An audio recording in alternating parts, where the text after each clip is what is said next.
한국은 배신자라 말했던 대만, 그리고 중국과의 수교 뒤통수 이야기. 한국과 대만은 오랜 친구, 국가이자 한미동맹 관계 이상으로 각별한 만큼 우방국이었지요. 대만은 미국에 이어 두 번째로 대한민국 정부를 승인해준 나라이자 대한민국 정부 수립 선포일보다도 이틀 빠른 1948년 8월 13일 대한민국과 최초로 수교한 국가입니다.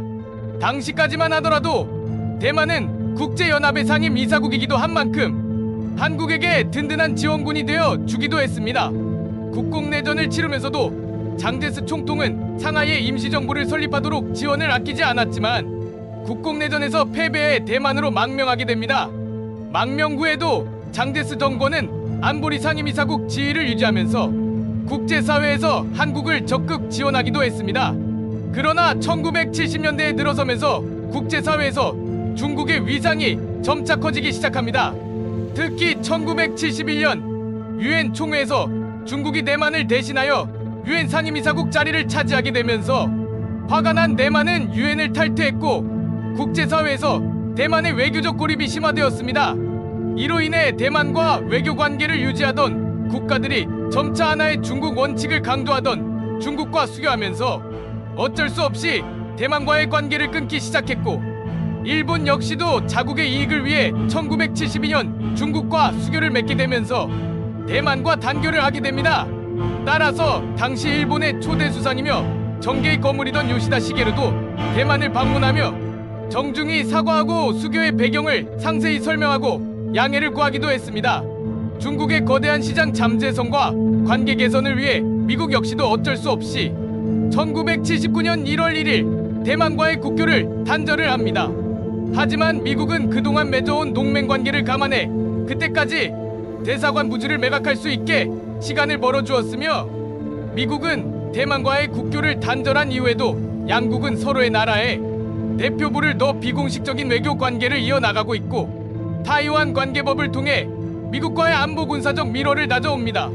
이에 1980년대 들어 위기를 느낀 대만은 한국과의 외교에 엄청난 공을 들였고 한국 유력 인사가 대만에 외교차 방문하면 국빈 대우를 하기도 했습니다. 하지만 1988년 노태우 정권이 들어서며 공산국가들과 외교관계 개선에 나서는 이른바 북방 외교를 적극 펼치며 공산권 국가들과 수교하기 시작했고 이에 불안을 느낀 대만은 계속 중국과의 수교와 대만과의 단교에 대해서 문의했는데 노태우 정권의 답변은 중국과의 수교 일주일 전까지도 대만과의 단교는 없다. 우리는 새로운 친구를 사귀기 위해 옛 친구를 버리지 않는다. 라는 말로 안심을 시키며 극비리의 중국과 수교 논의를 계속하고 있었습니다. 대만은 다른 나라가 중국과 수교해도 한국은 단교하지 않을 것이란 희망과 만약에 한국이 중국과 수교하더라도 대만과의 우호협력 관계를 고려해줄 것으로 기대했던 것 같습니다. 그러나 당시 노태우 정권은 중국과의 수교 협상에서 일방적으로 중국의 요구를 모두 수용했고 서울 명동의 금싸라기 땅에 자리하고 있었던 대만 대사관을 조건 없이 중국 대사관에 넘겨주기로 한 것입니다. 이에 대만 대사를 불러 중국과의 수교를 통보하며 72시간 내에 모든 대만 외교관들의 퇴거 및 국내의 대만 정부의 재산을 중국으로 인계할 것을 선언한다고 합니다.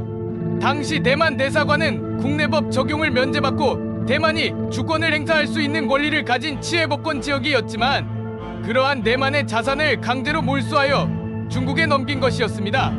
단교는 없다고 강조해놓고 갑자기 단교를 선언하는 행위는 대만 정부에게 엄청난 굴욕과 분노를 선사했으며 비록 한중 수교는 우리의 국익에 부합되는 행위였지만 수교 협상 전이나 수교 협상 후에도 일본과 미국이 표면적으로라도 취했던 유감 등의 행위는 제대로 밝히지 않았기에 대만인들의 분노는 극에 달하게 됩니다.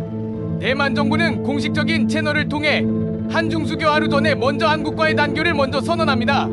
대만이 유일하게 취할 수 있는 항의이자 자존심이었던 것 같네요. 다른 나라도 당시 중국과 수교하기 위해 대만과 단교하는 것이 당시 국제사회의 흐름이었지만 대한민국과 최초로 수교한 상징적인 국가이며 과거 한국이 어려울 때 물심양면으로 놓았던 대만의 입장에서는 뒤통수를 크게 맞은 것과 다름없다 생각했을 것입니다.